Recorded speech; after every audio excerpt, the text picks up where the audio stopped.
Hello, everyone. It is a real pleasure to be joining you at the forum to talk to you about the future of work in the age of artificial intelligence. And what I want to do in the next half an hour or so are five different things with you.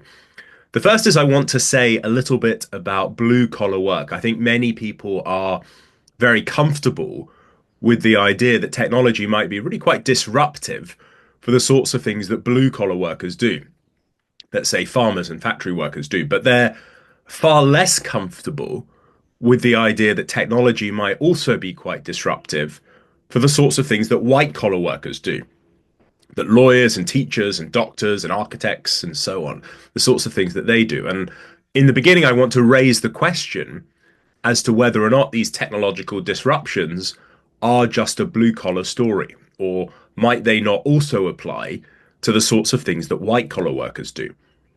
Everything I'm about to say is really driven by technology, and there's a huge amount we could say about technology. But today I just want to focus on one technology in particular, which is artificial intelligence.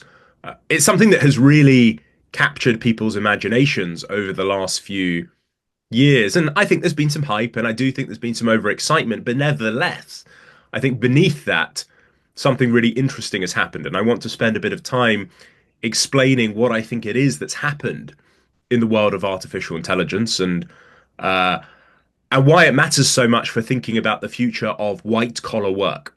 And I want to return to the world of white collar work and explain why white collar workers need to take these technological disruptions very seriously.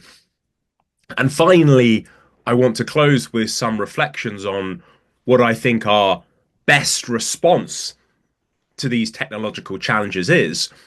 And for now, it seems to me our best response is a training one, an educational one. And I'll share some thoughts on what I think that looks like. So that's the plan. Let's dive in. As I said, I think many people are very comfortable with the idea that technology might be really quite disruptive for the sorts of things that blue collar workers do, that say farmers and factory workers do. So if you take the US economy in 1860, back then about 26.9% of the US workforce worked in agriculture. Fast forward to the year 2000, and that proportion falls to just 1.2%. Now, this isn't just an American story. Here's the same story unfolding in the UK. From 1860 to today, the UK agricultural sector, have a look at that top line there, produces over 5 times what it did back in 1860. And yet, look at that bottom line, it requires just 10% of the number of workers to do it. It's not just a story about agriculture either. Here's the same story in UK manufacturing. Today, the UK manufacturing sector produces about 2.5 times what it did back in 1948. And yet again, look at that bottom line, requiring just 40% of the number of workers to do it. Now, these stories aren't just unfolding in the US and the UK, they're unfolding around the world. And fundamentally, these are stories about technology. They're stories about farmers and factory workers using technology to produce far more than ever before, and yet, at the same time, requiring fewer and fewer workers to do it. And so it seems to me the really interesting question, the question that should be preoccupying all of us is this just a blue collar story? Or might these technological disruptions not also apply to the sorts of things that white collar workers do, that lawyers and doctors and teachers and architects and consultants and so on, that they do? Now, I think instinctively, many of us tend to be uncomfortable at the idea that technology might also be disruptive to white collar workers. We tend to be more resistant towards that idea. And to understand why that is, we've got to ask a prior question, which is, well, why do we tend to be comfortable with the idea that technology might be really quite disruptive for blue collar workers? And I think the answer to that question is because we tend to think of the work that blue collar workers do as being relatively routine, relatively straightforward, relatively process based, relatively easy to automate. Whereas conversely, we think of what white collar workers do as requiring subtler faculties, things like creativity or judgment or empathy. In short, we tend to think of what white collar workers do as being relatively non-routine. And that, it seems to me, is why traditionally we thought white collar work is somehow out of reach, somehow protected from automation. Now, this idea that white collar work is somehow protected from automation is one of the ideas, among many ideas, that I set out to challenge in the various books that I've written, most notably The Future of the Professions in a World Without Work. And in those books are hundreds of case studies of technological disruption unfolding in the world of white collar work. I've just picked out some just to give you a flavor of what it is that I think all of us have to be trying to make sense of when we're thinking about the future of work. So, in education, for instance, more people signed up for Harvard's online courses in a single year than had attended the actual university in its entire existence up until that year. In the world of medicine, a team of researchers at Stanford recently announced the development of a system that, if you give it a photo of a freckle, it will tell you as accurately as leading dermatologists whether or not that freckle is cancerous. In the world of journalism, if you go onto a website like Bloomberg.com today for your financial news, about a third of the content that you read on there, a third, is generated by an automated system rather than written by a human journalist. In the legal world, Lex Machina, a system that's said to be able to predict the outcome of patent disputes as accurately as leading patent lawyers. In architecture, the new concert hall in Hamburg, incredibly beautiful space, the kind of space you look at and think, gosh, only a human being with a remarkably refined aesthetic sensibility would be capable of crafting a space like this. Only this space was not designed by a human being. It was designed by an algorithm. Now, the systems that have really captured people's imaginations in the last few years have, of course, been the generative systems, things like Chat GPT at OpenAI and Claude at Anthropic. There's a lot to say about these systems, and I'll come back to them in a moment, but just let me make one observation about them for now. All of the systems that I mentioned until now are systems that are very, very good, but only at performing very specific tasks, predicting the outcome of a legal dispute, making a medical diagnosis. What's so interesting and so provocative, and in a way so unsettling about these generative systems, is that they have a far broader, a far greater breadth of capability. They're as comfortable, crafting a tight legal argument as they are drafting a handful of stanzas of medieval romantic poetry. And it's this breadth, this generality of capability that I think has really impressed people in the last few years. But as I said, I'll come back to these systems in a moment. What I want to do now, though, is turn to AI. Everything I've said so far is driven by technology. And as I said at the start, there's a huge amount we could say about technology. But I just want to focus on one technology in particular, which is artificial intelligence. Because as I said, it's something that has really captured people's imaginations. I do think there's been some hype. I do think there's been some overexcitement. But underneath that, I think something interesting has happened. And I want to spend a bit of time looking at what that is. And the story I want to tell begins in what I call the first wave of artificial intelligence. And this first wave took place back in the 1980s. And the 1980s were a time when my dad, who was my co-author in writing that first book, The Future of the Professions, he was doing his doctorate in artificial intelligence and the law at Oxford University. So almost 40 years ago, he was already trying to build systems that could solve legal problems. And something quite interesting happened in 1986, which was that a very difficult piece of law was passed called the Latent Damage Act.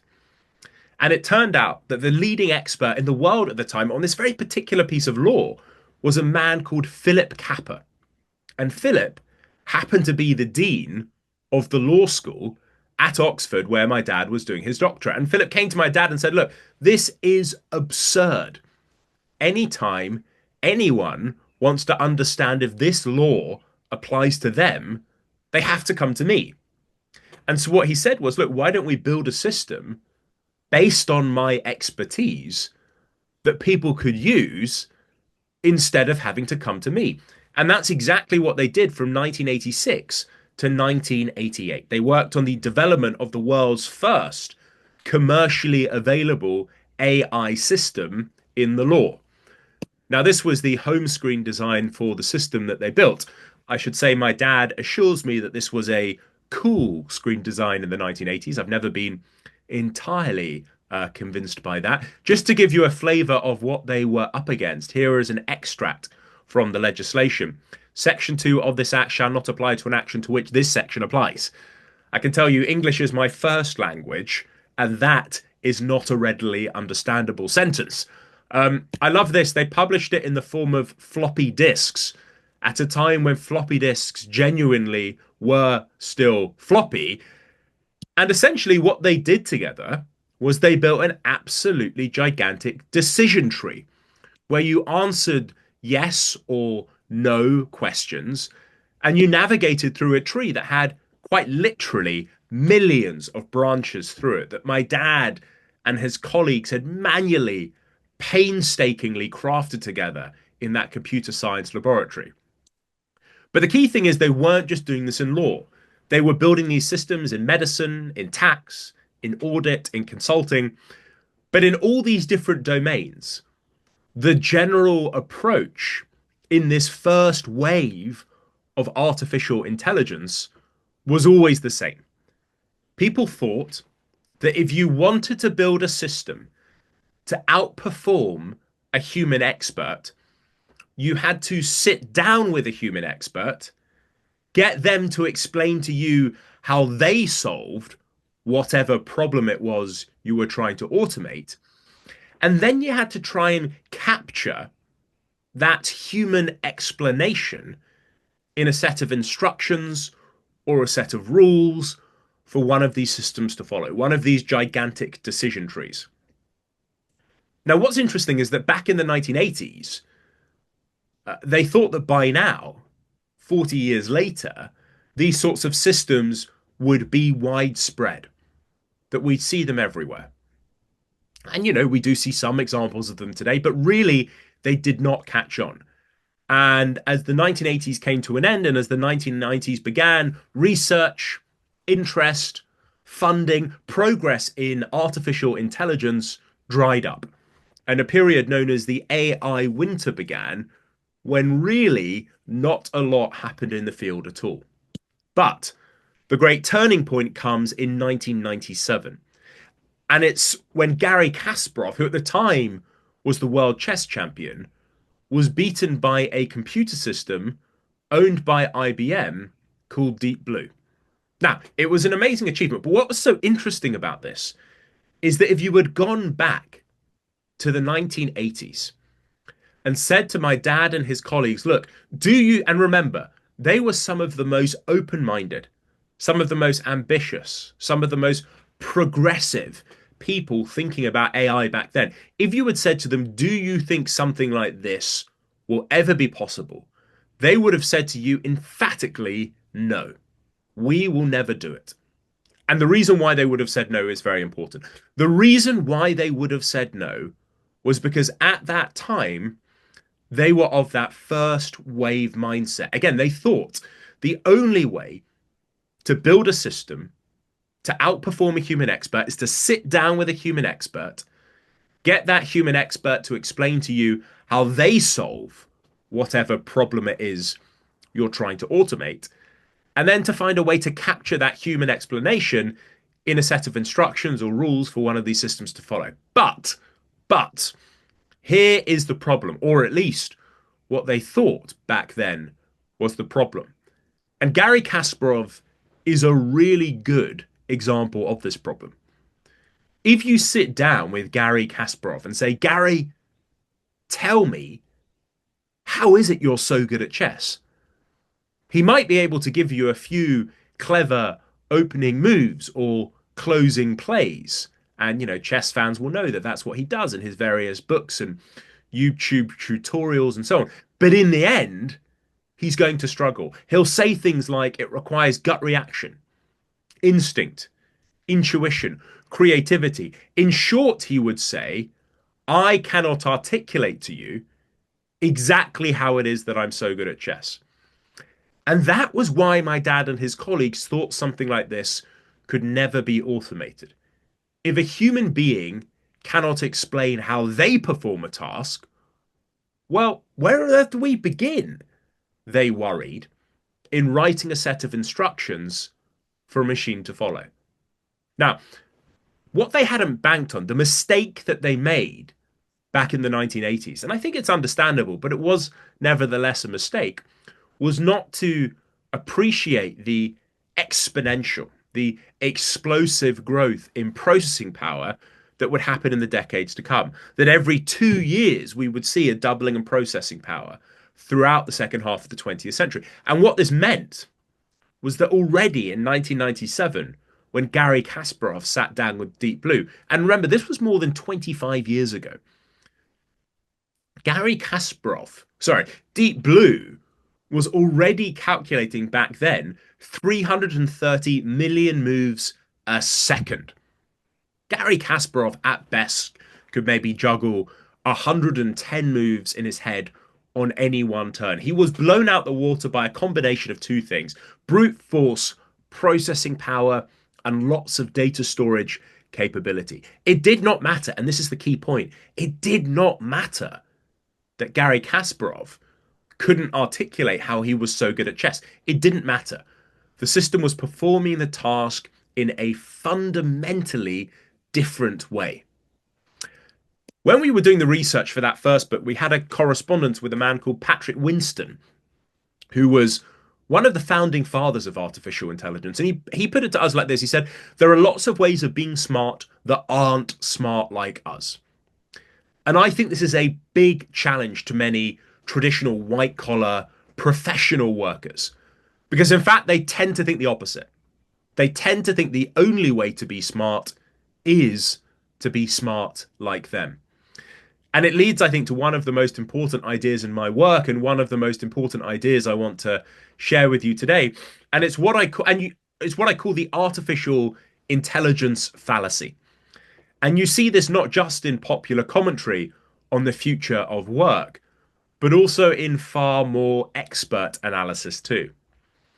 And the fallacy is this: it's the mistaken assumption that the only way to develop systems that perform tasks at the level of human beings or higher is to somehow copy, imitate, replicate the way that human beings perform that task. Now, that might have been true 40 years ago in that first wave of artificial intelligence, but it's simply no longer the case. So let me give you an example. Look, Daniel, you don't understand. What I do in my job, or what white-collar workers do in their job, requires judgment. And judgment is the sort of thing a machine can never do. And I say to you in response, the question, can a machine ever exercise judgment? It's the wrong question to be asking in light of these technological disruptions that are taking place. In fact, there are two more important questions we should be asking. And the first is this: to what problem is judgment the solution? Why do people go to professionals, white-collar workers, and say, look, I need your judgment, give me your judgment? And the answer to that question, it seems to me, is because of uncertainty. When the facts are unclear, when the information is ambiguous, when people don't know what to do, we go to white-collar workers of all different stripes and say, look, I need your judgment, perhaps based on your experience, to help me make sense of this uncertainty. So really the question we should be asking isn't, can a machine ever exercise judgment, but it's, can a machine deal with uncertainty better than a human being can? And I put it to you that in many cases, the answer to that question is, of course they can. They can handle far larger bodies of data than us and make sense of it in ways that we, acting alone, simply could not perceive. So just a practical example, go back to that system I mentioned earlier that can tell you whether or not a freckle is cancerous as accurately as the finest dermatologist. How does this system actually work? What's it actually doing? It's not trying to copy the judgment of a human doctor. It knows it understands nothing about medicine at all. Instead, it's got a database of about 140,000 past cases, and it's running what's essentially a pattern recognition algorithm through those cases, hunting for similarities between all of them and the particular photo of the troubling freckle in question. It's performing the task again in an unhuman way, based on the analysis of more possible cases than any human doctor could hope to review in their lifetime. It doesn't matter, and this is the key point, it does not matter that a human doctor might struggle to explain how they make a great diagnosis. And this, of course, is what you find. If you say to a doctor, how did you make that diagnosis? They might begin by pointing you to the right page of the medical encyclopedia. But in the end, they'll say things like, well, it just required instinct, intuition, judgment. I just needed to look the patient in the eye. I just had a feel when I came in the room. It turns out the inability of human beings to explain how they do very complex things is far less of a bottleneck on automation than many people thought was possible in the past. Can machines think? I love the question from a sort of philosophical point of view, but from a practical point of view, and that's, I think, what we all ought to be preoccupied with, it's not really the most relevant question. And to see why, I want you to think of another system owned by IBM, this one called Watson. Its claim to fame was that it went on the US quiz show Jeopardy in 2011, and it beat the two human champions at the game of Jeopardy. A remarkable moment.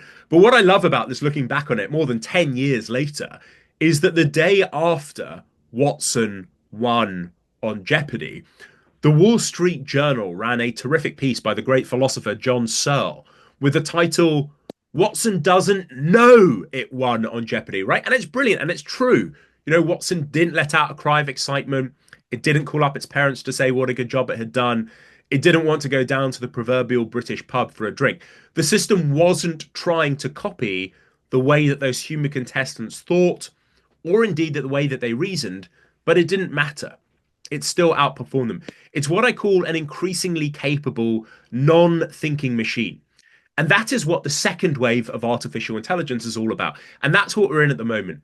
Systems and machines that are using remarkable advances in processing power, in data storage capability, and in algorithm design to perform tasks that might have required really subtle faculties from human beings, creativity, judgment, empathy even, but are performing those tasks in fundamentally different ways. And that, to come back to these generative systems, things like ChatGPT, things like Claude, that is exactly what I think is going on with the whole family of generative AI at the moment. These systems don't have minds. They're not conscious. They don't think like us. They don't reason like us. They don't feel like us. And yet, they are able to perform tasks that require those subtle faculties from us, but perform those tasks in fundamentally different ways. And it's these technological changes, it seems to me, that have really important implications for thinking about the future of white-collar work. And I want to turn now to share some thoughts on that.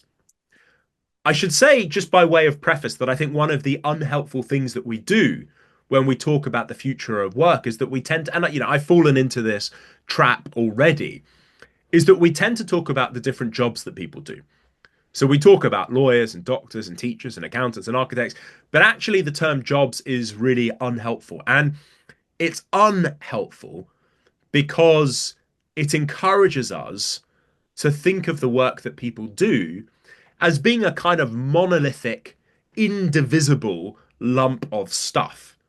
Doctors do doctoring, lawyers do lawyering, teachers do teaching. So, but clearly that isn't right. And it's an obvious point, but an important one, which is that if you look closely at any job, what you see is that people perform a really wide variety of different tasks and different activities in their jobs. Now, why does this distinction between thinking top down in terms of jobs and bottom up in terms of tasks matter so much for thinking about the future of work? Well, when we published that first book, The Future of the Professions, The Economist wrote a terrific review of it. And alongside it was this cartoon of Professor Dr. Robot QC. Now, the risk when we think about the future of work in terms of entire jobs is that we get trapped in a mindset where the only way that technology can affect the work that we all do is by destroying entire jobs in an instant.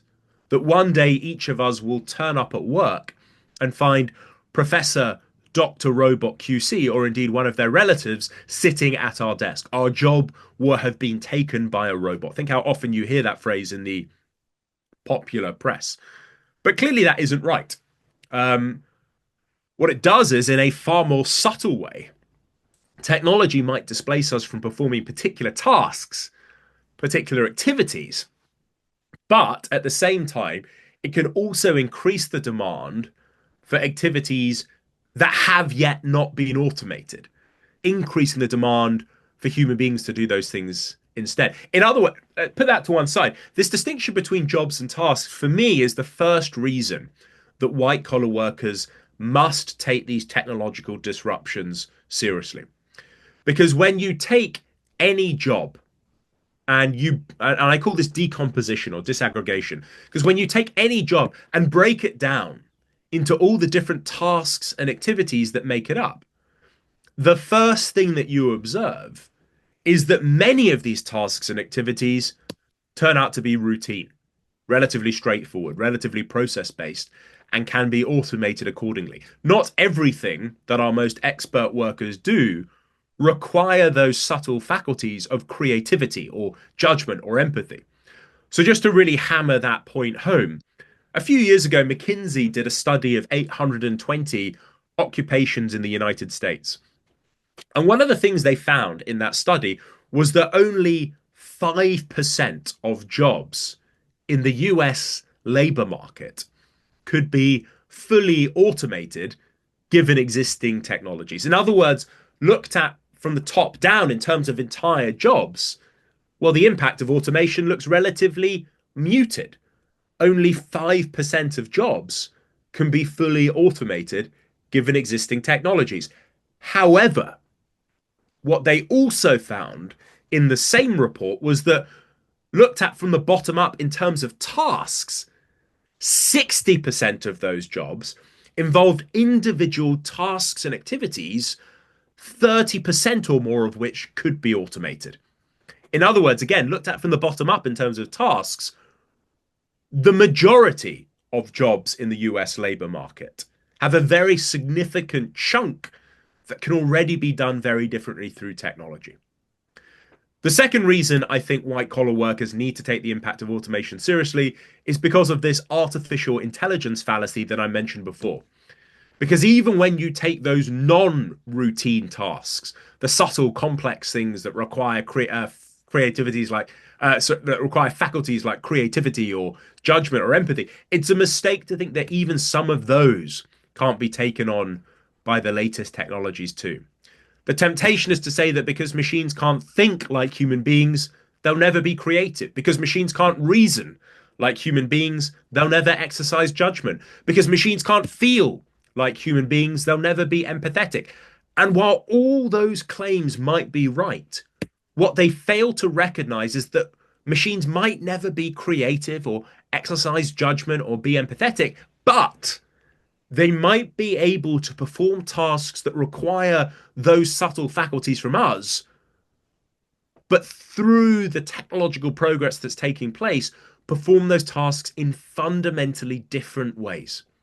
And so taken together, those, to me, are the two reasons why white-collar workers must take these technological disruptions more seriously. The first is that when you break the jobs down into all the different tasks and activities that make it up, many of those tasks and activities turn out to be routine.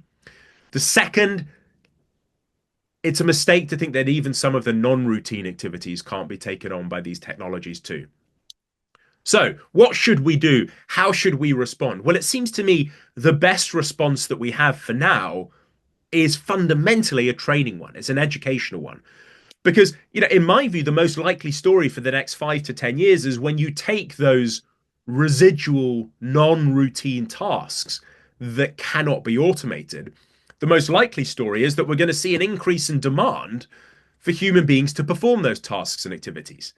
And so the big question for all of us thinking about the future of work, for policymakers, for politicians, for business leaders is, well, how do we provide people with the skills and the capability to do this work that's going to have to be done? And I think there are three dimensions to this educational, the training response. And I just want to close by sharing some thoughts on what these are.